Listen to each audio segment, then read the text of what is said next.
Hello students, welcome to right choice learn. आज की इस वीडियो में हिंदी पेडागोगी से प्रीवियस ईयर में जो क्वेश्चन पूछे गए हैं उसको सॉल्व करेंगे। ठीक है, आज का ये प्रीवियस ईयर पेपर जो है वो 22 दिसंबर 2021 से लिया गया है। चलिए आइए क्वेश्चन को सॉल्व करना स्टार्ट करते हैं। मैंने सारे questions math, science, EVS, Hindi सबका मैंने अलग अलग प्लेलिस्ट बना दिया है, अलग अलग से मैंने सॉल्व किया है ताकि वीडियो ज्यादा लंबा ना हो। और अब सारा मेरे प्लेलिस्ट में जाके आप देख सकते हैं। आइए चलिए प्रीवियस ईयर का हिंदी पेपर शुरू करते हैं, पेपर 1 और 2 दोनों का। पहला क्वेश्चन है पहला क्वेश्चन है कि भाषा शिक्षक के रूप में आप किसे सर्वाधिक महत्वपूर्ण मानते हैं। ठीक है, आप भाषा शिक्षक है तो सबसे ज्यादा किसे महत्वपूर्ण मानते हैं। तो आप ऑप्शन देख सकते हैं, पाठ्य पुस्तक, भाषा आकलन, भाषा शिक्षण, संसाधन सामग्री। तो सबसे ज्यादा भाषा शिक्षण को महत्वपूर्ण मानेंगी। एक तो आप भाषा शिक्षक है, अब भाषा शिक्षण में आपका पाठ्य पुस्तक की जरूरत होगी, पाठ्य पुस्तक भी आ जाएगा, भाषा आकलन भी आ जाएगा, संसाधन सामग्री भी आ जाएगा। तो आप सबसे जरूरत क्या है कि भाषा शिक्षण होना चाहिए। तो इसीलिए ऑप्शन 3 जो होगा इसका करेक्ट आंसर हो जाएगा। इसके अंदर ही ये सारे 1 2 3 1 2 4 ऑप्शन आ जाते हैं। तो आपके लिए सबसे बेस्ट ऑप्शन ऑप्शन 3 है। चलिए नेक्स्ट क्वेश्चन में कि पहली कक्षा के पाठ्य पुस्तक में ऐसी भाषा का प्रयोग करनी चाहिए जो, मतलब पहली कक्षा में जब आप पढ़ाते हैं तो उस तरह के पाठ, मतलब किस तरह का पाठ्य पुस्तक होना चाहिए, उस पाठ्य पुस्तक में किस तरह का भाषा का प्रयोग किया जाना चाहिए। तो सरल हो, सहज हो, सरल हो, जटिल हो, सहज हो, साहित्यिक हो। तो सरल हाँ होना चाहिए, जटिल तो बिल्कुल नहीं, सहज भी होना चाहिए, साहित्यिक हो। तो बच्चे हैं, पहली कक्षा के हैं, तो साहित्यिक लैंग्वेज उतना समझेंगे नहीं भाषा। तो आपके लिए सरल और सहज में सहज हो जाएगा, मतलब जो सहज भाषा और स्वाभाविक टाइप से बोलचाल में हो, थोड़ा इजी लैंग्वेज हो उसको करेंगे। ठीक है, तो आपका यहाँ पे सरल से ज्यादा सहज भाषा है। ठीक है, चलिए नेक्स्ट है, किसी भी पाठ के अंत में दिए गए अभ्यास एवं गतिविधि बच्चे में मदद करती है। मतलब पाठ के अंत में जो अभ्यास दिया रहता है, क्वेश्चन आंसर कीजिए, प्रश्नों का उत्तर दीजिए, वो गतिविधि बच्चों को किस तरह, क्या मतलब उससे फायदा होता है बच्चों को। तो भाषा विस्तार में, जो श्रवण विस्तार। तो अभ्यास पुस्तक का मतलब ये अभ्यास पुस्तक में जो प्रश्न का उत्तर दीजिए वगैरह, तो इससे श्रवण का विस्तार, भाषा विस्तार, पठन कौशल, लेखन कौशल, तो इन चारों में भाषा विस्तार सही है। उससे क्या होगा, बच्चों का भाषा का विस्तार होगा। क्योंकि श्रवण कौशल की तो पाठ्य पुस्तक में प्रैक्टिस करना, तो श्रवण वाली तो कोई बात हो नहीं रही, वो सुनने की तो कुछ वहां पे कर नहीं हो रही है। पठन कौशल, पढ़ना और सिर्फ पढ़ना तो नहीं है। तो भाषा विस्तार होगा, भाषा विस्तार में तो उसमें लिखना, पढ़ना, जो भी समझना, लेखन कौशल सारा आ जाएगा। तो इन सब के लिए भाषा विस्तार में ये सारे ऑप्शन इंक्लूडेड है। तो ऑप्शन 2 जो है वो सही हो जाएगा, मतलब सबसे क्या बोलेंगे, बढ़िया ऑप्शन है, दमदार है, सबसे ज्यादा इसमें बातें मतलब सही है, इसके लिए सुटेबल है। तो इसलिए ऑप्शन 2 हो जाएगा। नेक्स्ट है, प्राथमिक स्तर के बच्चे के लिए कहानियों का चयन करते समय सबसे कम महत्वपूर्ण बिंदु है। ठीक है, आप प्राथमिक स्तर के बच्चों के लिए जब कहानी चुन रहे हैं, जब बुक बनाए जाते होंगे, तो किस तरह का कहानी डाला जाना चाहिए। तो यहाँ पे ऑप्शन मुझे लगता है एरर हो गया है। अच्छा नेक्स्ट देखते हैं, कहानी की लंबाई व विस्तार। दूसरा, बच्चों का समाज सांस्कृतिक परिप्रेक्ष्य।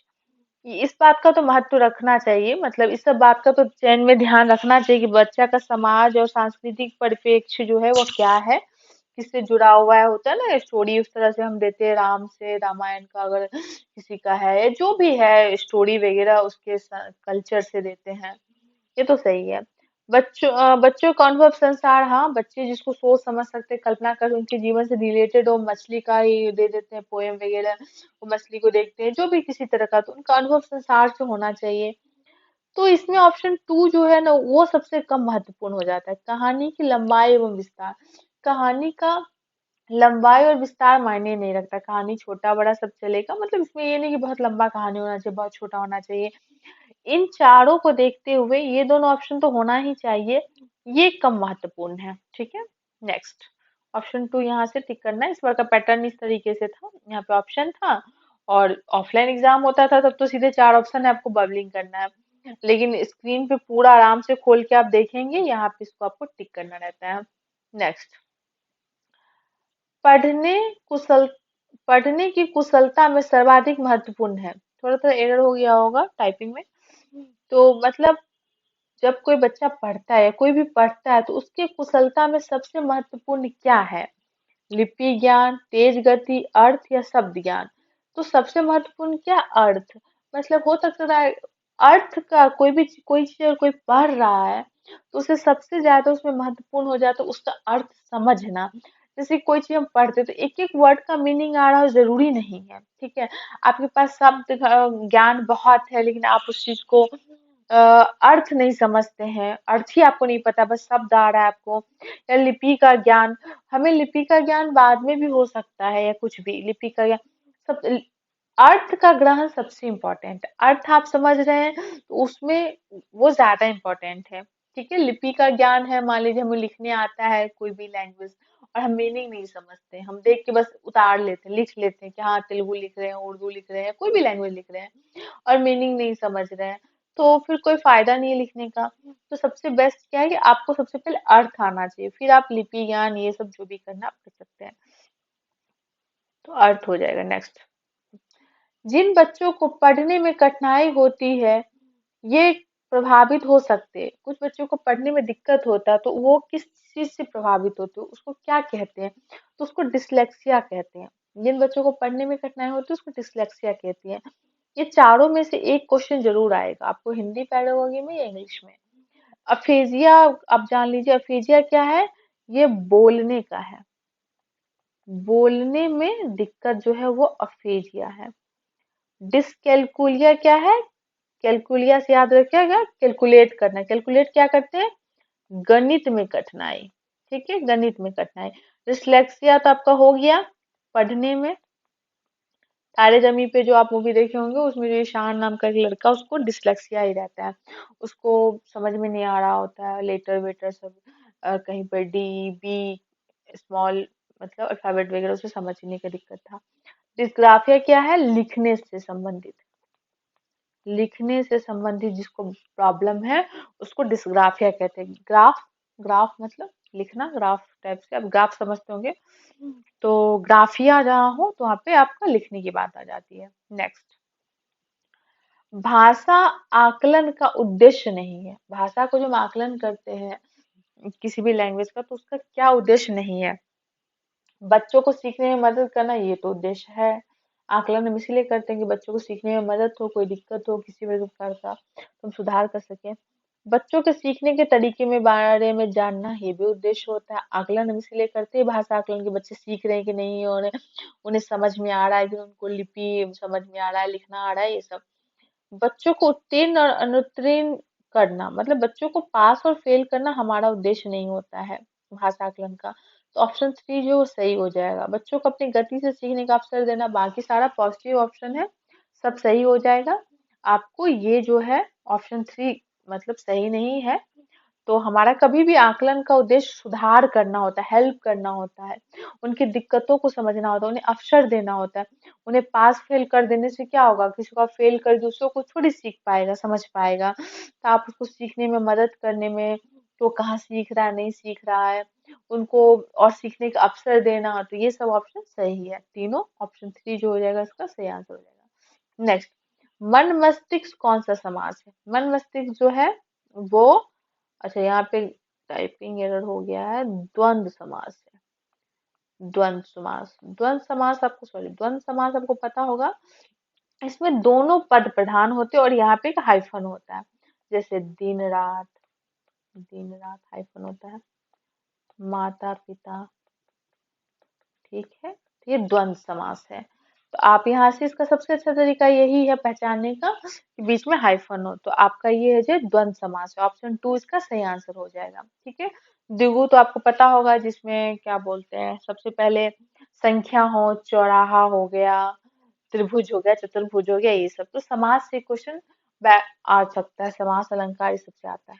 नेक्स्ट, पढ़ना लिखना सीखना तब सरल हो जाता है, कब सरल हो जाता है, जब उन्हें किसी उद्देश्य के साथ जोड़ा जाए। सही है। उन्हें वर्णमाला ज्ञान के साथ जोड़ा जाए, निरंतर अभ्यास कराए, ये भी ठीक है, निरंतर परीक्षाओं का योजना कराए। तो सबसे बढ़िया ऑप्शन आपका होगी ऑप्शन वन, उन्हें किसी उद्देश्य से जोड़ा जाए। जब आपके पास कोई उद्देश्य रहेगा तो आपको पढ़ना लिखना मतलब आपके लिए आसान हो जाएगा, आपको पता रहेगा आपको ये अचीव करना, आपका ये गोल है, आपका ये उद्देश्य है, तो पढ़ना लिखना ज्यादा आसान हो जाएगा। तो इन चारों में आपका ऑप्शन वन जो है वो सही हो जाएगा। नेक्स्ट, बहुभाषी कक्षा की दृष्टि से कौन सा क्रियाकलाप अपेक्षाकृत अधिक उचित है? आपको बहुभाषिक कक्षा है तो उसके लिए कौन सा क्रियाकलाप इन चारों में से बढ़िया है? तो पढ़ लेते हैं। अपनी भाषा, अपनी भाषा के 5 शब्द बोलना, ठीक है। अपनी भाषा के 5 शब्द लिखो, अपने भाषा के 10 वाक्य लिखो, अपनी भाषा में कहानी सुनाओ। ऑप्शन फोर ज्यादा बढ़िया है, अपनी भाषा में कहानी सुनाइए। कोई कहानी बोलेगा तो बहुत सारे वो शब्द का यूज करेगा। देखिए, अपनी भाषा में 5 शब्द बोलेगा तो 5 ही शब्द सीखने को मिलेगा, बहुत लैंग्वेज के बच्चे हैं। कोई अगर 5 शब्द लिखेगा तो 5 ही सीख पाएगा। लेकिन अगर कोई अपने बारे में कहानी सुनाएगा तो उसमें वो 5, 10, 20 बहुत सारे शब्द, बहुत सारे वाक्य का प्रयोग करेगा, इससे ज्यादा बच्चे सीखेंगे, इससे ज्यादा मतलब उनको लैंग्वेज सीखना समझने का मौका मिलेगा। तो ऑप्शन फोर जो इसका सही आंसर हो जाएगा। नेक्स्ट, नेक्स्ट है कि विद्यालय की पाठचर्या सहगामी क्रिया ऐसी हो जो बच्चे को अवसर प्रदान करे। यहाँ पे है कि मतलब किस तरह का सहगामी क्रिया हो, तो अभिव्यक्ति का अवसर प्रदान करे, लिखित अभिव्यक्ति, या भाषा प्रयोग, या अभिनय। इन चारों में आपका भाषा प्रयोग सही हो जाएगा। ऐसे पढ़ेंगे, विद्यालय की पाठचर्या सहगामी क्रिया ऐसी हो जो बच्चों को भाषाई प्रयोग का अवसर प्रदान करे, ठीक है, भाषा का प्रयोग करने का अवसर प्रदान करे। तो ऑप्शन जो है वो थ्री सही हो जाएगा। ओके। नेक्स्ट, नेक्स्ट है कि पढ़ना लिखना, अच्छा ये सेम क्वेश्चन हो गया। Yes. भाषाई क्षमता के बारे में कौन सा कथन उचित नहीं है? ठीक है, भाषाई क्षमता के बारे में यहाँ पे क्षमता हो जाएगा, क्षमता। भाषाई क्षमताओं के बारे में कौन सा कथन उचित नहीं है? तो भाषाई क्षमता एक दूसरे को प्रभावित करती है, करती है, ये तो उचित कथन है। भाषाई क्षमता एक क्रम से नहीं सीखी जाती है, ऐसा नहीं है, भाषाई क्षमता एक क्रम से भी सीखी जाती है, नहीं भी सीखी जाती है, कभी कभी लेकिन सीखी भी जाती है क्रम से।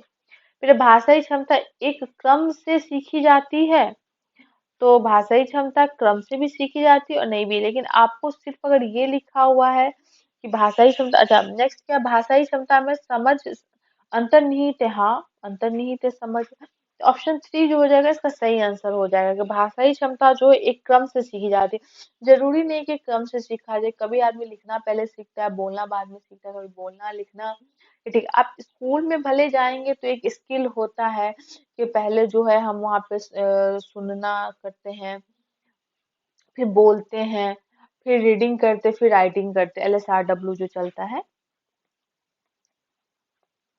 लिसनिंग स्पीकिंग रीडिंग राइटिंग, वहाँ ठीक है। लेकिन जरूरी नहीं कि हमेशा यही सीक्वेंस रहे, पढ़ने का एक तरीका ये है, लेकिन भाषा क्षमता जो है वो हो सकता है किसी को पहले लिखना आ जाए, किसी को बोलना आ जाए। तो ऑप्शन थ्री जो ये कहना उचित नहीं होगा, ठीक है। नेक्स्ट, भाषाई क्षमता के विकास में सर्वाधिक महत्वपूर्ण है, भाषाई क्षमता के विकास में सबसे ज्यादा महत्वपूर्ण क्या है? रेडियो, टेलीविजन, अंतःक्रिया या परीक्षाएं। तो फिर इन चारों का ऑप्शन, ऐसे तो रेडियो भी है, टेलीविजन भी है, परीक्षा सब है, लेकिन इसमें से सबसे आपको जो ज्यादा जिससे होगा भाषाई क्षमता का विकास वो हो जाएगा अंतःक्रिया। आप पढ़े होंगे वाइगोत्स्की का जो अंतःक्रिया का जो सिद्धांत, मतलब उनका कहना है कि समाज के साथ जब कोई व्यक्ति अंतःक्रिया करता है तो वो सबसे ज्यादा भाषा जो है वो सीखता है, ठीक है। तो इसके लिए सबसे बेटर ऑप्शन हो जाएगा अंतःक्रिया, ऑप्शन थ्री सही हो जाएगा। चलिए, आज इतना ही क्वेश्चन था, ठीक है। उस दिन के 22 दिसंबर को इतना हिंदी पेडागोगी में क्वेश्चन पूछा गया था, ठीक है। आपको नेक्स्ट वीडियो फिर मैं अगले डेट का अपलोड कर दूंगी अपने चैनल में। आप मेरे चैनल को लाइक और सब्सक्राइब कर दीजिए। सीटेट के रिगार्डिंग जितने भी अपडेट होंगे वो आपको नोटिफिकेशन पहुंचते रहेंगे, और जितने भी प्रीवियस ईयर के पेपर हैं और जितना भी कंटेंट होना चाहिए, कंटेंट और क्वेश्चन, वो सारे मेरे चैनल पे आपको मिल जाएंगे। आप सारा वहां पे विजिट करके प्लेलिस्ट में देख लीजिए। Thank you for watching.